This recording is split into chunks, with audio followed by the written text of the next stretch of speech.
On va regarder ici comment résoudre un petit exercice sur le MRUA. Donc c'est comme en classe, pour résoudre ce genre d'exercice, il faut déterminer tout d'abord quelles sont les données qui sont présentes dans l'énoncé. En plus des données, on aura besoin de connaître quel est l'inconnu. Donc qu'est-ce qu'on cherche? Et la troisième chose importante, c'est de savoir quelle est la formule qu'il faut utiliser.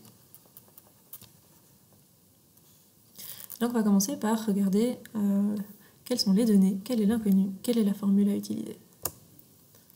Donc pour faire ça, je vais lire mon énoncé, déjà regarder qu'est-ce qu'il contient.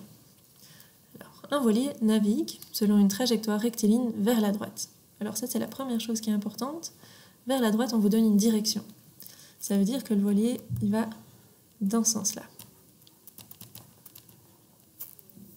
Lorsqu'une rafale de vent lui impose une accélération, alors accélération, ça c'est une donnée, qui vaut 2,5 mètres par seconde carré. Donc ça veut dire qu'il y a une accélération qui vaut 2,5 mètres par seconde carré, orientée vers la gauche. Donc cette accélération, elle ne va pas dans le même sens que le voilier, elle va dans l'autre sens. Donc l'accélération, elle va par là. L'accélération qui est due au vent.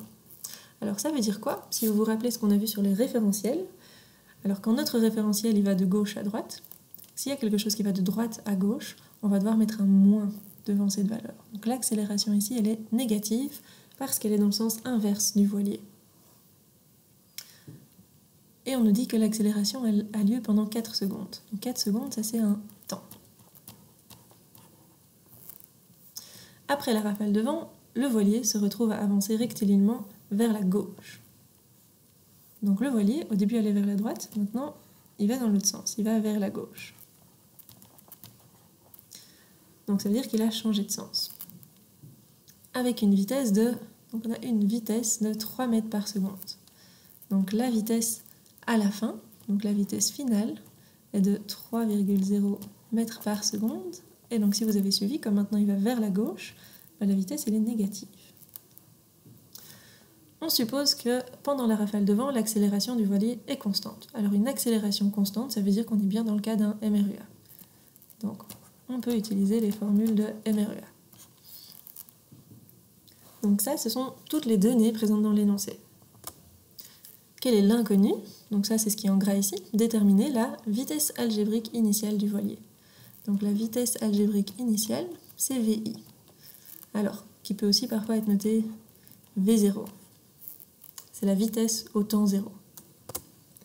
Et quelle est la formule que je vais utiliser pour faire ça? Alors la formule la plus simple en MRUA, c'est de se demander c'est quoi l'accélération. Donc l'accélération, qu'est-ce que c'est? C'est à quel point la vitesse va changer par rapport au temps. Et comment est-ce que j'exprime ça mathématiquement? C'est le changement de la vitesse, donc delta V, par rapport au temps. Si vous vous souvenez, c'est quoi un delta? C'est une différence, et donc on l'a déjà fait pour le MRU. Un delta V, c'est la vitesse finale moins la vitesse initiale, toujours divisé par le temps. Donc ça, c'est l'équation fondamentale en MRUA. Donc si je veux la réécrire un petit peu différemment, je passe le t ici de l'autre côté du égal, et donc j'ai A qui multiplie t, qui vaut vitesse finale moins vitesse initiale. Alors ce qui m'intéresse ici, je veux calculer la vitesse initiale, donc je vais essayer de mettre ce VI, la vitesse initiale, tout seul d'un côté du égal. Donc j'aimerais bien arriver à VI égale quelque chose. Donc pour faire ça, il faut que j'enlève le VF qui est ici. Donc je vais le passer de l'autre côté. Donc A fois T moins VF. Et si je fais ça, on remarque qu'il y a toujours un moins ici. Donc c'est pas VI que j'ai, mais moins VI. Et donc pour obtenir plus VI, il faut que j'enlève le moins ici. Donc je vais changer tous les signes de mon équation. Donc ça devient moins A fois T plus VF. Donc ça, c'est la formule de MRUA que je vais utiliser pour calculer la vitesse initiale. Une fois que j'ai fait ça, il me reste à remplacer dans ma formule toutes les données que j'ai ici. Donc VI égale moins, A c'est l'accélération, et donc mon accélération ici c'est moins 2 mètres par seconde, 2,5 mètres par seconde carré, donc moins 2,5, multiplié par T, ici c'est 4 secondes, plus VF, et la vitesse finale, c'est moins 3. Donc, moins 3.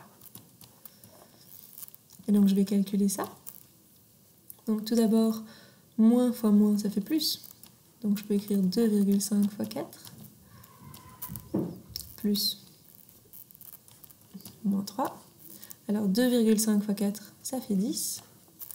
Et plus moins 3, c'est la même chose que juste moins 3. Et donc 10 moins 3, ça fait 7. On n'oublie pas qu'on est en physique et donc il me faut des unités. On calcule une vitesse. Quelle est l'unité de la vitesse ici? Ce sont des mètres par seconde. Et donc la vitesse initiale était de 7 mètres par seconde. Alors vous pouvez vérifier si ça a du sens.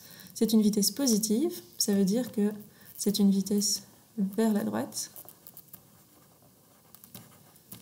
Et si on revient dans l'énoncé, on nous dit qu'au début, le voilier il va bien vers la droite. Donc c'est logique.